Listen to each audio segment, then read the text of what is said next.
Ladies and gentlemen, greetings, and welcome to Workhorse Group's second quarter 2020 investor conference call. As a reminder, this conference is being recorded. It is now my pleasure to introduce host, Workhorse Chief Operating Officer, Dr. Rob Willison. Thank you. Dr. Willison, you may begin. Thank you, operator, and good morning, everyone. We appreciate your taking the time to join us for our call.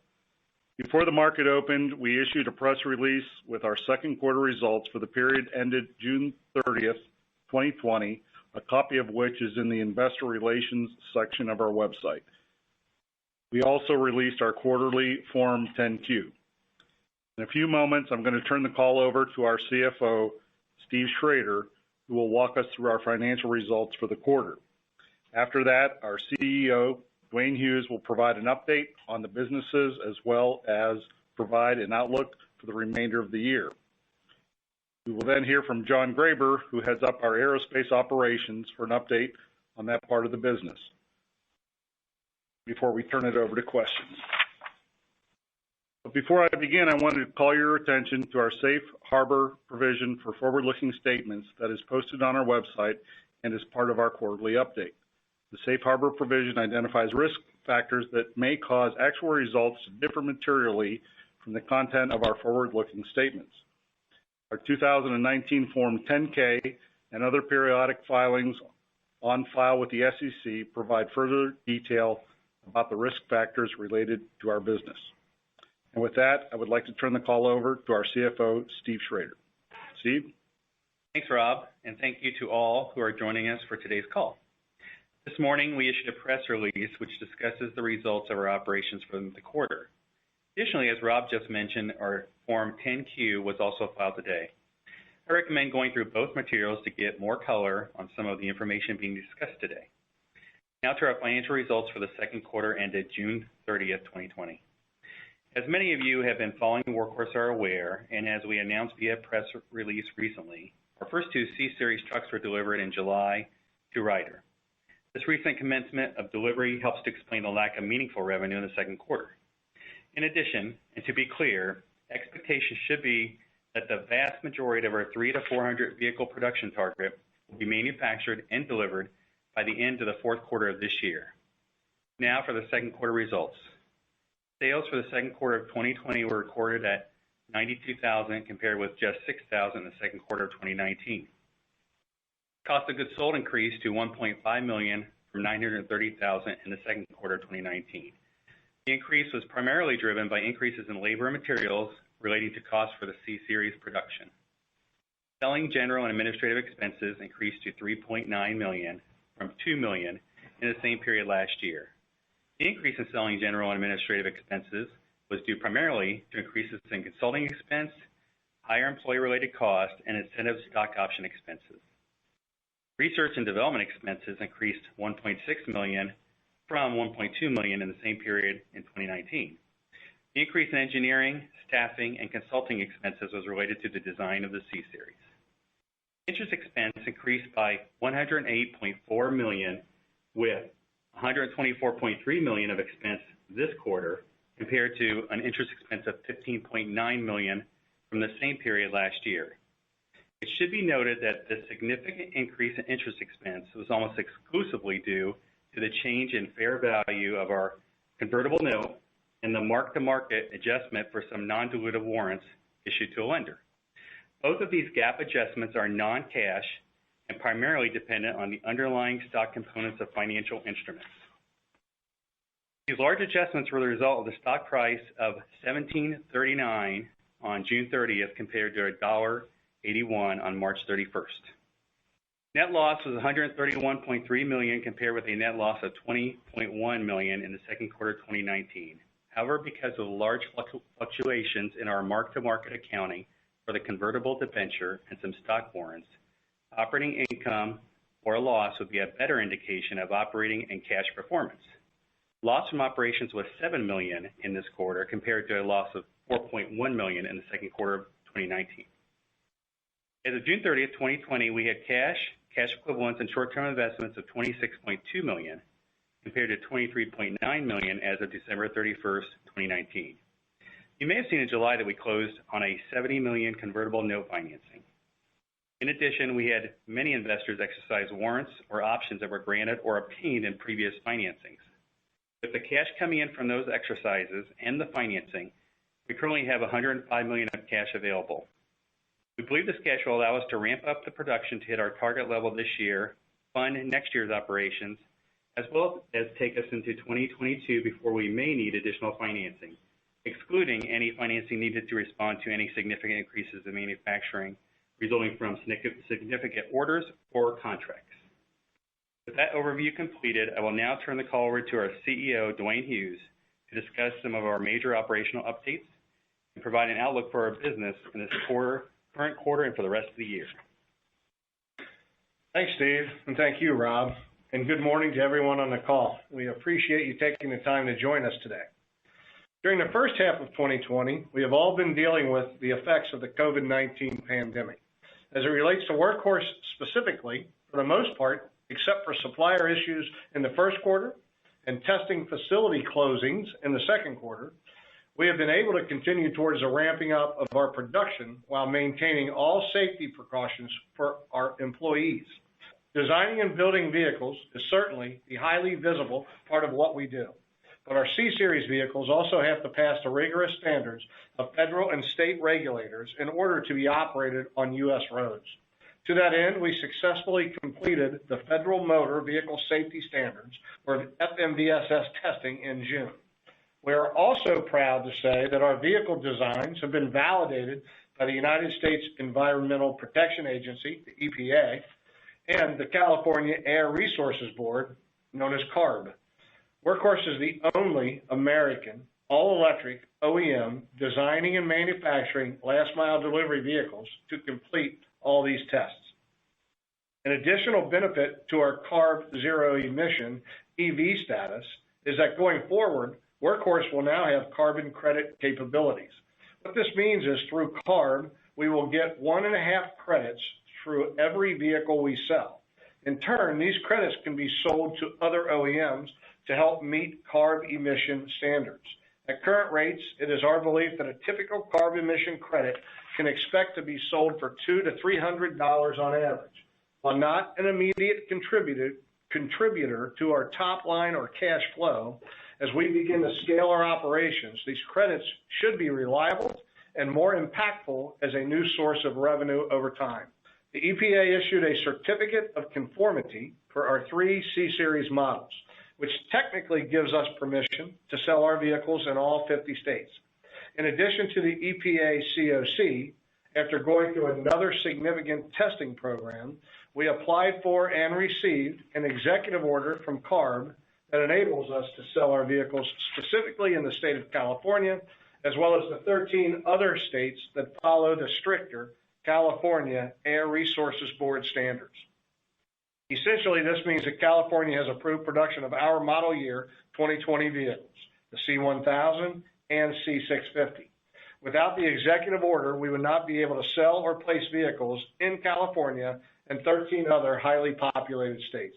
This approval also allows us to have our vehicles on the California Hybrid Incentive Program, or HVIP, which should provide for a $50,000 incentive per truck after the state of California is expected to appropriate funds later this year. With respect to production, in June, we delivered a C-Series 650 vehicle to Electric Vehicle Fleet Solutions, who will use it in support of their field service and training business. In July, we shipped our 2 C1000 vehicles to Schrader to be used at their service centers in Orange and Santa Fe, California. As part of the North America rollout, Schrader will place the first group of Workhorse C1000 vehicles through Co-op, a peer-to-peer truck sharing platform connecting fleet managers to businesses that are looking to rent vehicles. In addition, Workhorse electric vehicles will be offered for longer-term leases to the Schrader customer base with service and charging capabilities available out of Schrader's 11-facility charge network across California. Schrader showcasing our trucks will lead to an increase in future orders. We are most excited about our relationship with Schrader. Speaking of orders, in July, a Cincinnati-based company, eTrucks, placed an initial order for 20 C1000 vehicles. eTrucks is a buyer, reseller, and financier of trucking solutions for small to medium-sized delivery businesses, or SMBs. The SMB fleet operator represents an opportunity for additional sales, and we're looking forward to growing our partnership with another Ohio-based organization to improve last-mile delivery for everyone. Pursuing sales agreements with resellers like eTrucks allows Workhorse to expand our sales reach and take advantage of economies of scale that would otherwise be unavailable through individual transactions. Moving to another major news item, as I'm sure many of you have recently heard, a few days ago, our strategic partner, Lordstown Motors Corporation, announced that it had entered into an agreement with Diamond Peak Holdings Corp., a special purpose acquisition company, or SPAC, that would result in LMC becoming a publicly listed company on the NASDAQ under the ticker symbol RIDE, with the transaction expected to close in the fourth quarter of this year. Lordstown has stated that its Endurance, an all-electric pickup truck, is expected to be the first full-size electric pickup truck designed to serve the U.S. commercial fleet market. Lordstown also says initial production will begin in 2021. To date, LMC has disclosed that it has received over 27,000 pre-orders for the vehicle, representing over $1.4 billion of potential revenue. With respect to our partnership, I want to start off by reminding everyone of the details in our current agreement and how that will look after the SPAC transaction is finalized. Our IP remains at the heart of the Lordstown Endurance. Several design concepts, first introduced in Workhorse's all-electric platforms, are central to the Endurance design. Among Lordstown's technology differentiator is the integration of hub motor technologies that eliminates the heavy drivetrain, engine, transmission, drive shaft, differentials, and axles typically used in combustion engine vehicles. In exchange for access to this valuable IP, we negotiated a licensing agreement that would provide Workhorse with a 10% non-dilutive equity stake in LMC, in addition to other considerations. Subsequent to the SPAC transaction, we will maintain our approximate 10% ownership of the combined company at closing. At an approximate $1.6 billion valuation post-transaction close, that makes our position worth roughly $160 million. Additionally, with the $1.4 billion of pre-orders already secured, as disclosed by LMC, Lordstown also agreed to pay a 1% royalty on the first 200,000 vehicles sold, plus a 4% commission on 6,000 Workhorse W15 pre-orders that transfer to LMC as part of the IP licensing agreement. It's worth noting that LMC has agreed to prepay a portion of the license fee in an amount equal to $4.75 million. This transaction marks the fulfillment of a vision that began in January of 2019, when we first approached General Motors about the Lordstown complex. The Lordstown assembly plant is a 6.2 million square foot facility estimated to be capable of producing as many as 600,000 electric vehicles annually. From the outset, our team and the LMC team understood the opportunity available and recognized the synergies that could be realized in fusing our technology, the production capabilities of the former GM plant, the vision of the Lordstown leadership, and the commitment of the communities in the Voltage Valley today. We are more than excited about our Lordstown relationship and look forward to further strengthening our ties with the Lordstown team as they finalize this transaction and begin building trucks in 2021. Finally, I want to next speak about our engineering, design, and production process. Our engineering team has been working on production plans for the second half of the year, and we now have in place a final assembly plan and a build schedule for the remainder of 2020 and beyond. We have developed a multi-vendor strategy and, in particular, a multi-battery strategy. All major body parts will be built in the United States. Our design eliminates traditional multi-million-dollar investments in tooling and molds, as well as transportation, and can accommodate design changes quickly. We continue to add key personnel in critical areas, including engineering and assembly positions. These additions have quickly provided us with new ideas and plans for improving our design for assembly. The goal of this design for assembly program is to considerably shorten the time it takes to assemble a C-Series vehicle and deliver our target vehicle production of 300 to 400 units later, with the vast majority coming in the fourth quarter. And now, I would like to introduce John Graver, who leads our aerospace group, to speak about our ongoing projects. John has a long history in military and commercial aviation. He has been the president of multiple public airlines and has extensive experience in worldwide aircraft operations, maintenance, and FAA system certification. John? Thanks, Dwayne. Good morning, everyone. Our aerospace team has made a lot of progress beyond the publicly announced expansion of our last mile delivery patent portfolio and our membership in the Small UAV Coalition. Carrying a significant payload for a practical distance with a high degree of precision and reliability is not easy, but in the second quarter, during continuing heavy flight testing, our team did that, validating our aircraft's target range, payload, and endurance. In April, our team participated in a demonstration in Lawrenceville, Virginia, with UPS and Drone Up in front of government officials with the goal of validating the use of drones for emergency and medical situations. It was a good exercise for the team and our system. We learned a lot.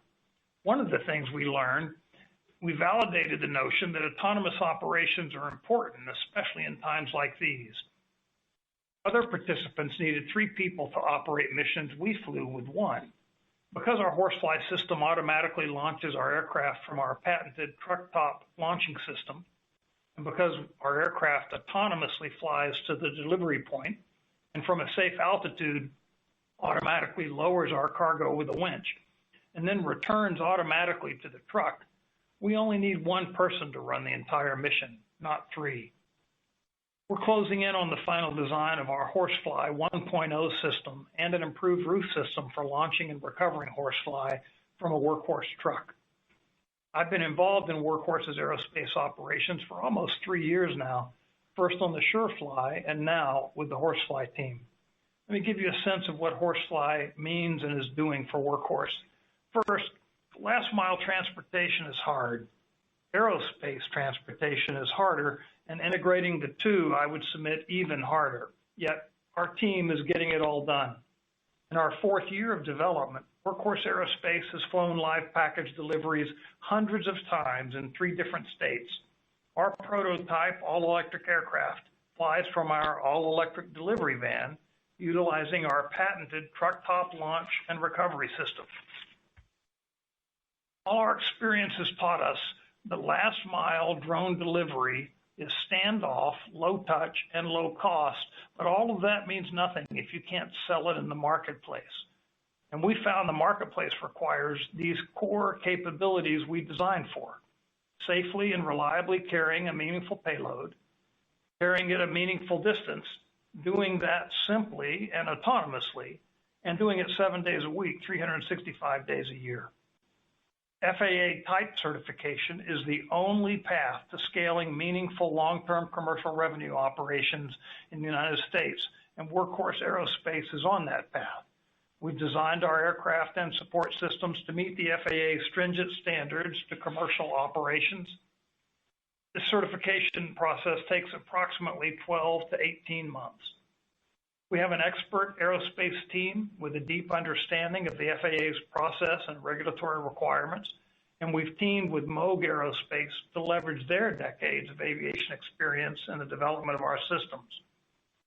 Our systems and design include redundant communications and control, transport standard structural strength, and the range and reserve power capabilities that meet regulatory requirements.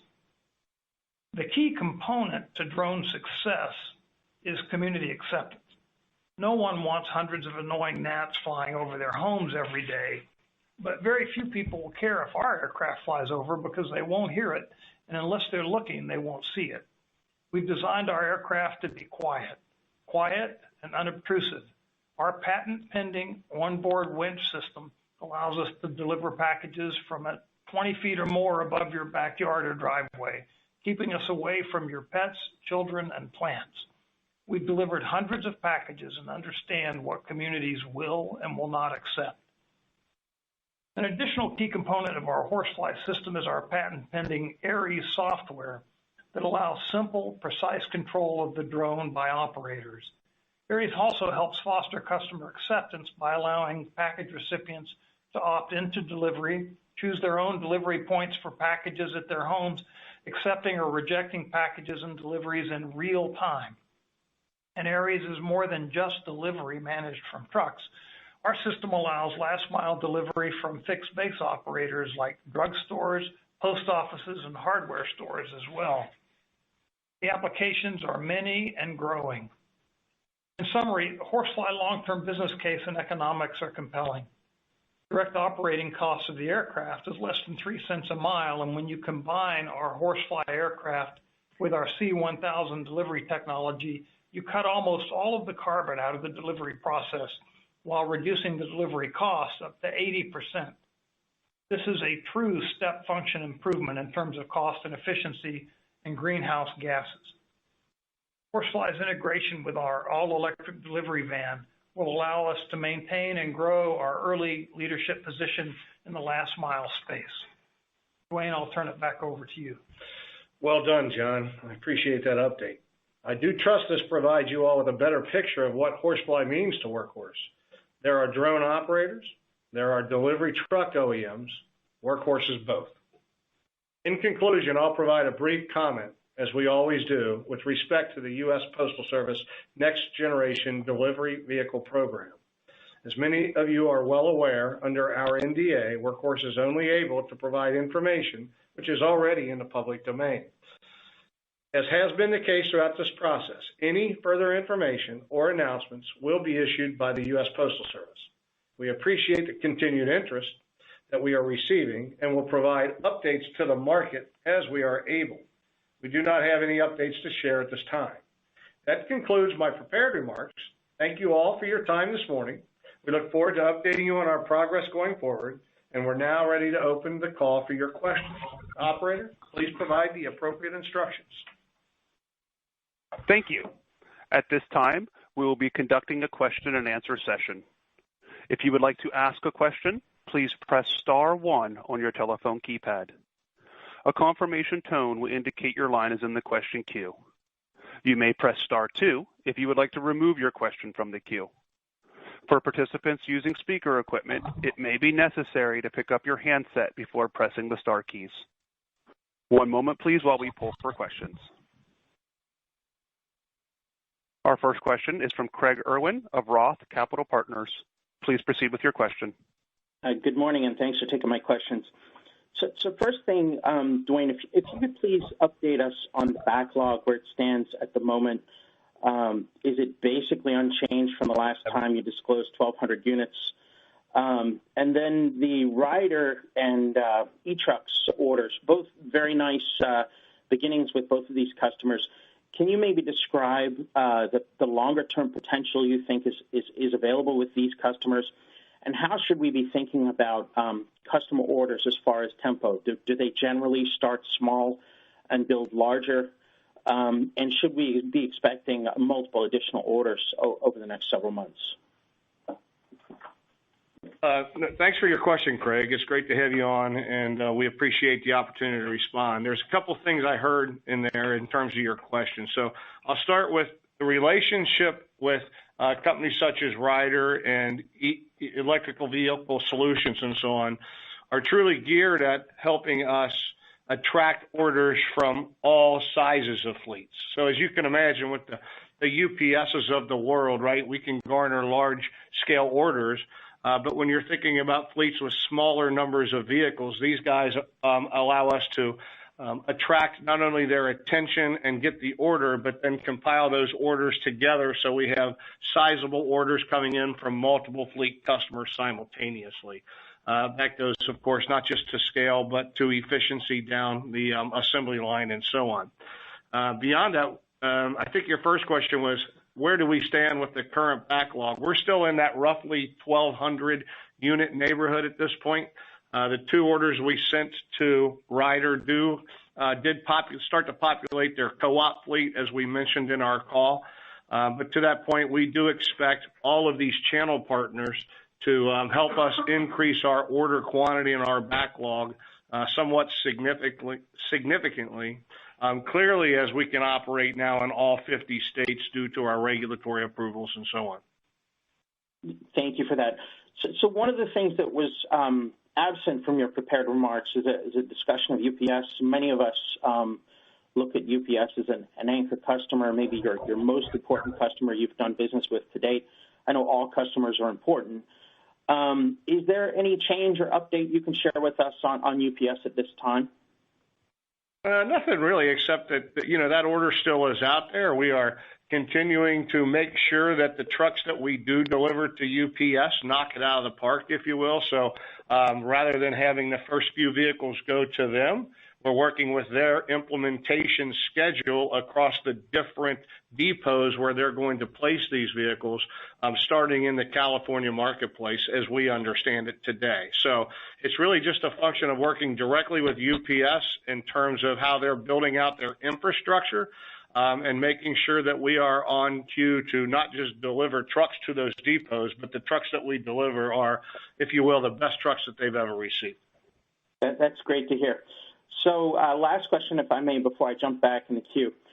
I should start by saying congratulations for getting your first truck delivered in the June quarter and for getting production going. Can you maybe update us on the tempo of activity and the tempo of deliveries as you are ramping production? What's it going to take to get to the 100 units a month you guys have been talking about for the 4th calendar quarter? And do we sort of start off slow and build into that? Any color here is useful. Thank you. Yeah, that's great. Another good question, Craig. And you're right. We do start slow and grow into that. So even in the 3rd quarter, as we are identifying other areas that we can bring our own efficiencies and I'll say engineer out costs, that's the phase that we're in now by delivering vehicles, getting customer responses, getting feedback from them. And helping us understand, did we miss something in the truck? Do we add something? What are the most valuable things that you're seeing, and then combining that with where we can add efficiencies inside our plant and our assembly process. So I would tell you in the 3rd quarter, we're only looking at a handful of vehicles compared to that backlog, but that's to lead into what you just said, that 100 unit a month capability starting in the 4th quarter, where we are, again, well positioned to know that we have delivered not just a truck, but a solid quality truck to not just our important customer of UPS, but all of our important customers. Thanks again for taking my questions. I'll hop back in the queue. Great job, Greg. Thank you. The next question is from Greg Lewis of BTIG. Please proceed with your question. Yes, thank you, and good morning, everybody. Dwayne, in your prepared comments, you touched a little bit on the California $50,000 incentive program. Just kind of curious if you could talk a little bit more about that in terms of, how many potential vehicles that is, how many years that's gonna be in place. You kind of just trying to get some more color around that. I mean, you mentioned UPS might potentially, start off in California. Just kind of if you could walk us through anything there, I think would be helpful. Yeah, that's a great question, Greg, and I appreciate it. I'll start, and then if anybody else wants to add more content, they can. But in general, think of it this way. Each fleet is able to put in 200 units in California that applies to the $50,000 supplemental voucher program. So when you think about the numbers of not just total vehicles that are on the road in California, but the number of fleets operating vehicles in that marketplace, particularly in the last mile delivery segment, our vehicles do apply for, at least in that 1,000 cube and 650 cube range, they both apply for apply to the $50,000 voucher at, again, 200 units per fleet in a calendar year. Okay, great. And then just one other one for me. you mentioned also, about LMC potentially, looking to do a listing later this year. Clearly you guys have that 10% stake in the company. Steve, this question's probably more for you. Is there, you can be, that can be a long-term investment, but I guess what I'm wondering is there anything that precludes Workhorse from potentially selling that 10% equity stake as LMC becomes a public company in the open market? Greg, thanks. Our 8K basically showed that we have 6 months after closing, and after the 6-month time period, then we have the ability to sell if we want to. Okay, great. And then just one more for me as it pertains to the U.S. Postal Service contract. Not so much about an update on it, but I mean clearly it's a large order. Right now, the goal for the union facilities to get to 100 units at a certain point in Q4. Just as we think about Workhorse, should USPS, should Workhorse be lucky enough to win some of that contract, if not the whole thing? How should we thinking about the opportunities for Workhorse to meet that potential, order, just given the size of it? And, clearly it sounds like Lord's LMC could be an area where those units get delivered. But I'm just curious, I imagine you don't want to put all your eggs in one basket. I'm curious if the management team has done any legwork about potential other facilities where the USPS vehicles, should they be one, potentially get built, just given that, it's unclear to me about, we know there's a lot of trucks, what the timing of the deliveries are, and just, realizing there's a lot of moving parts. Any kind of comments you could give around, Workhorse's ability to maybe meet those orders? Because frankly, that's a question that we get from a lot of investors about this potential contract win. Hey, Greg, this is Steve. As you know, we can't say anything about the post office, so let me say it this way, is that Union City certainly has the ability and the history that can be really on any capacity level, and has done 60,000 chassis, I think, in its history. So it does have that ability to do that. What I will say is that what we will look at is the capital we may have to put in there from a standpoint of automate systems, and the cost that we would have to do, and we would look at other areas and places that we could do actually sub-assembly and subcontracting. And I think you mentioned earlier, at least first, is Lordstown. I think Lordstown's a great example of that, where it's a 6 million square foot facility that we would take a portion of that probably, and they could possibly do it at a lower cost than what we could do it for. So that's certainly something we would evaluate. Dwayne might have more to kind of add here too. Clearly, we have been evaluating that, and that's been part of our long-term strategy, at least understanding if and when it would be capable. But it goes beyond just the plant itself. It's also the technology. So we mentioned our IPLA, Greg, and in that licensing agreement, one of the things we recognize is our ability to, I'll say, share components from different suppliers. As you might recall, the 6 prototype vehicles that we delivered to the post office all used hub motor technology. And of course, Lordstown Motors Endurance product is coming out with hub motor technology itself. So not only can we scale our operation more efficiently, perhaps through Lordstown Motors, but we can also scale our supply chain more efficiently by sharing, a quantity of parts that are purchased from the same suppliers and beyond. So there's a lot of things that we're looking at as it relates to Lordstown, particularly because of our 10% ownership in our IPLA, but also because of the proven performance that plant provides, which is, again, similar to our Union City plant. We have a lot of experience and a lot of capability there. The question is, what becomes the most efficient process and location to ultimately build and deliver any vehicles that we build and deliver going forward? And it's not just related to Postal Service type things. Perfect. Hey, guys, thank you very much for the time. Thank you. Thanks, Greg. The next question is from Jeff Osborne of Cohen and Company. Please proceed with your question.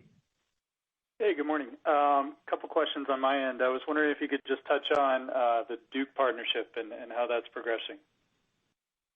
I think this is Dwayne. Jeff, thanks for the question. Good to hear your voice again. Let me let Steve start with the first answer to that.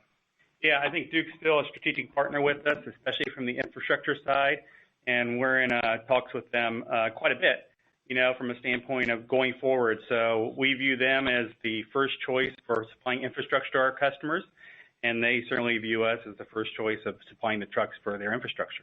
I don't think we can speak to other things that are happening right now because they're not publicly available, but Duke remains a key strategic partner of ours, above and beyond infrastructure, as Steve points out. That's clearly a number one thing, but also they can operate, if you will, within our channel partner world as both a channel partner and side by side with our channel partner. So Duke is among, the top of our strategic partners. It's great to hear. I just had a couple other modeling questions. Just with all of the movement on the converts and the warrants, can you just update us on what the share count should be in the third quarter? It looked like you had about 74.7 million per the Q, and then another 24 and change that were anti-dilutive from options and warrants. So, where should that be given the warrants are fully exercised? Yeah, I think the very first page of the 10K that we released today, I think has 105 million shares outstanding. Got it. And then how do we think about the OpEx run rate? You mentioned some expenses for gearing up for the C1000 launch. You then had things sequentially down in SG&A and R&D. Is the run rate that you had around $4 million and $1.5 million for R&D and $4 million for SG&A a good baseline for the second half or no? Yeah, Jeff, for the second half, I think it's a good run rate to think about $5 to $6 million for a run rate for non-production related items. To the extent that we are buying supplies and components to get to 5 a day in the fourth quarter, obviously we're going to be paying more for that. Got it. And then my last question was just on in past calls you've alluded to doing a $40 million credit line. Is that something you're still working on, or does the $70 million convert take away the need for that? I just wasn't sure what your working capital needs would be, especially as you enter the first half of next year. Yeah, I think the $70 million convert plus the exercise of the warrants and options that were out there put us in a situation where we have $105 million in cash right now. So unless there is a big order, a big contract, possibly the ability to kind of maybe lower our cost of capital with things that are existing on our balance sheet, we're pretty well set through the 2022 time period. Got it. Thank you. That's all I had. The next question comes from Mike Shlisky of Dougherty Collier Securities. Please proceed with your question. Good morning, and thank you. I want to start out with some questions about the emissions credits that you had mentioned earlier. I'm kind of curious, is there a certain point where those credits have value? Is it when California starts to officially require fleets to have EVs, or do you start accruing those credits today? And then maybe secondly, as part of that question, is there a point where you think some kind of trading market will develop for those credits? Yeah, I think it's really, Mike, and number one, thanks, Mike, for your question. We appreciate you being online. And this is Dwayne. I would tell you that those credits are available immediately to us when we start delivering vehicles in that marketplace. And then also in other marketplaces as well who create programs. For us, it's a matter of creating our own, process in order to, I'll say, use those carbon offset credits. So setting up relationships with other OEMs who could take advantage of using those carbon offsets. So it's on us. It's our responsibility to create our own marketplace with the other OEMs, but they are available immediately to us as we start delivering vehicles to that market. Now, with that said, for us, it's a function of 1.5 credits per vehicle we deliver. and 1.5 credits, I think we referenced this in our talking points, is we're somewhere between, I'll call it right around $300. I think it's $200 per credit. Each vehicle's worth a credit and a half, which would calculate to $300 per vehicle. Okay. Just to follow up there are other, zero-emission vehicle companies out there that make all kinds of different vehicles.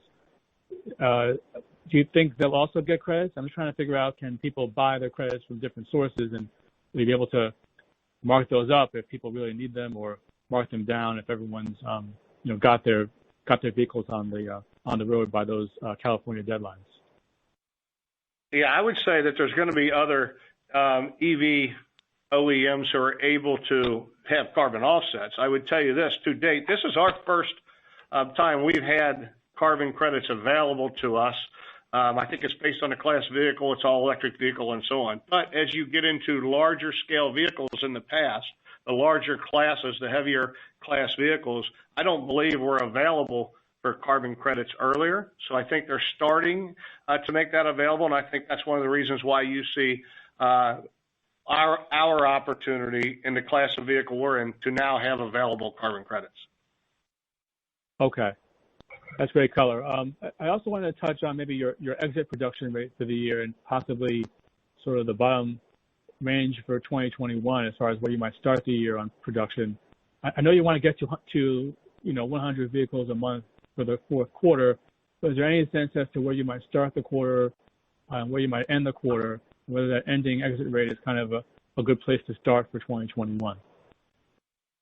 Yeah, this is Rob Willis, and really, the ramp starts from here and goes up. And what we're really looking at is, fourth quarter to do the 100 a month, but, beginning next year, really taking that up a good bit past that, 150 up to 200 a month, as the market allows. As Dwayne had said earlier, there's a number of fleets that are now seeing, EVs as obviously green, obviously good for the environment, but, the bottom line is they're less expensive to operate and better for the drivers. So, I think some are a little tepid out there to wait to try these out, but we're really seeing quite a huge interest by fleets, and we'll see that production increase next year. Hey, Mike, this is Steve. I think what I would say too is, obviously, like Rob said, we're trying to get to the 100 a month in the fourth quarter. And you asked a lot about 2021. I think the next goals, once we achieve that and can do it on a regular basis, make quality products, would then be 150 a month and 200 a month.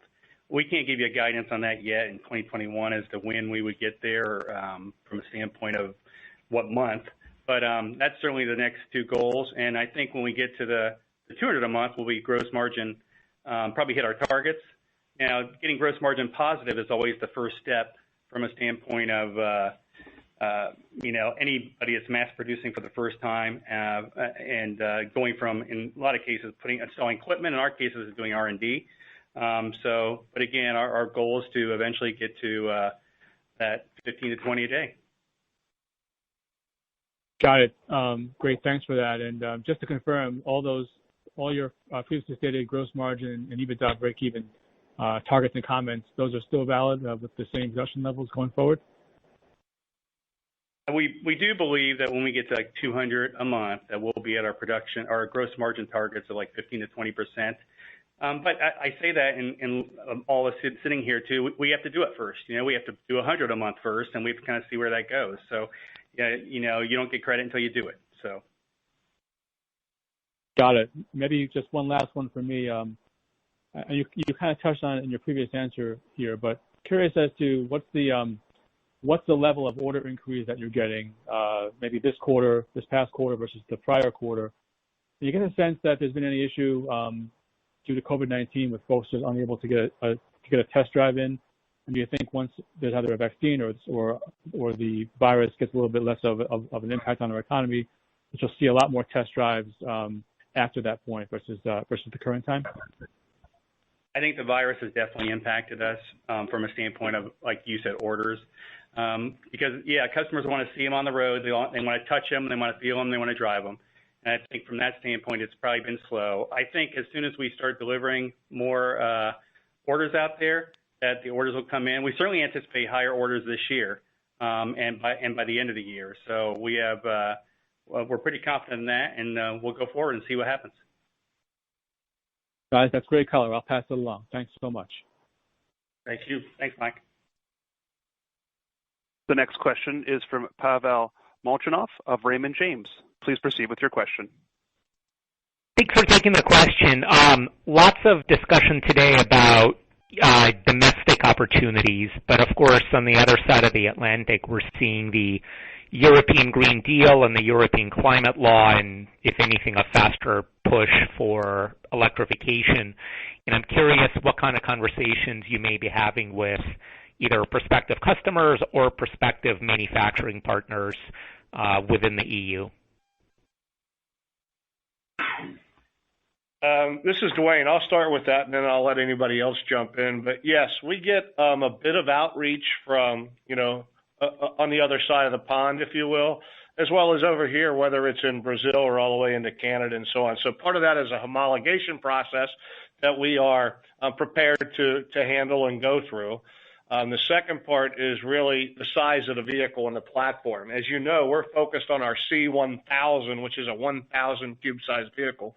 And when you think of the traditional parcel delivery guys here and the size of their vehicles, they're a bit larger than what is used over in the European theater. So we do have, our 450 solution and smaller than that. So we are looking at how we determine the appropriate or the right size vehicle, if you will, for that marketplace to be able to open it up to us on the platform level that matters to them. Rob, you want to add to that? Yeah. So our vehicle can be sold into Canada. It was designed that way. We've announced before we're seeking refrigerated vehicles, and there's a large U.S. and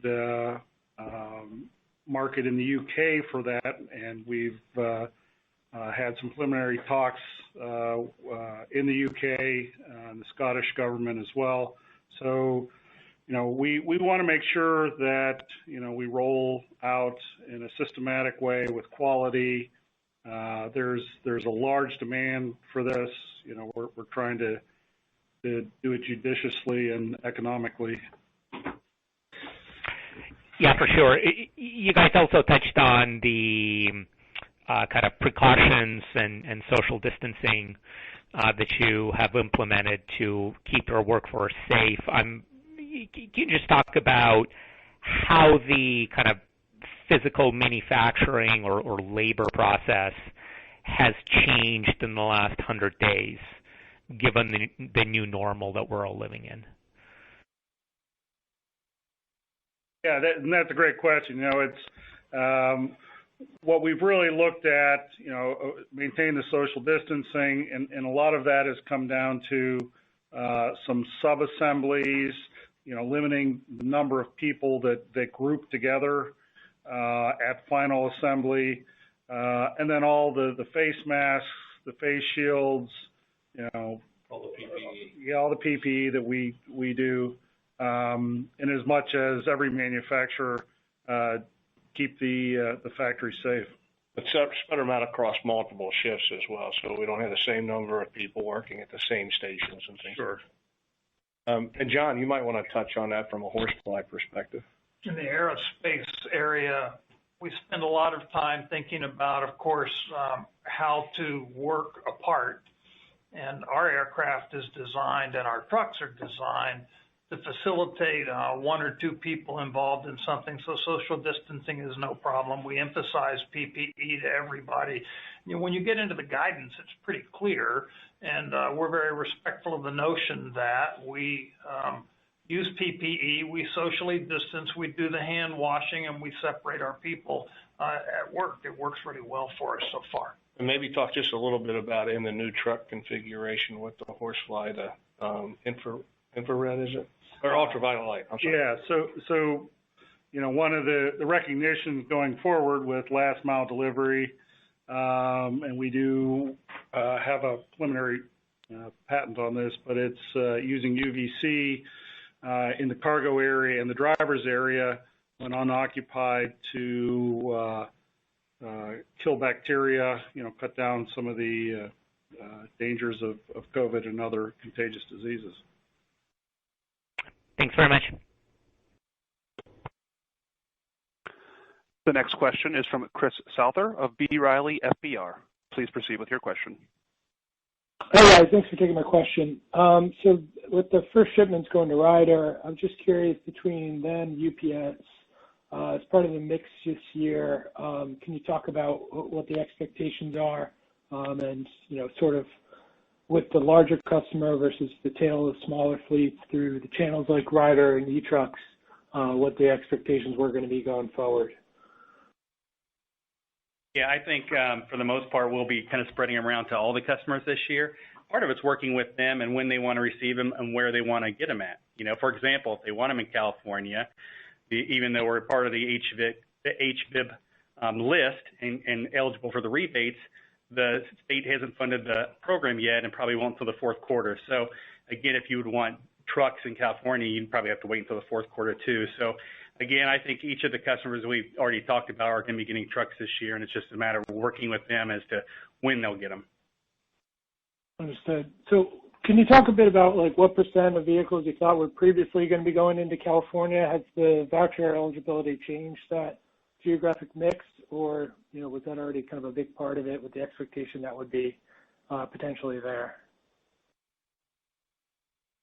Yeah, this is Dwayne. I would tell you right now in our current backlog, we'd be roughly looking at 10 to 15% of the initial deliveries, if you will, or of the initial backlog going into California, and probably increasing past that pretty quickly. But based on where we currently believe these vehicles will be being placed within our current customer base, roughly 15% would be going to California. Understood. Yeah, that's helpful. Thanks, guys. Thank you. Good question. At this time, this concludes the company's question and answer session. If your question was not taken, you may contact Workhorse's investor relations team at WKHS@gatewayir.com. I'd now like to turn the call back over to Mr. Hughes for closing remarks. Well, thank you for joining us on our call today. We especially want to thank our employees, our partners, and clearly our investors for their support. We appreciate your continued interest in Workhorse, and we look forward to updating you on our next call. Operator? Thank you for joining us today for Workhorse Group's second quarter 2020 earnings conference call. You may now disconnect.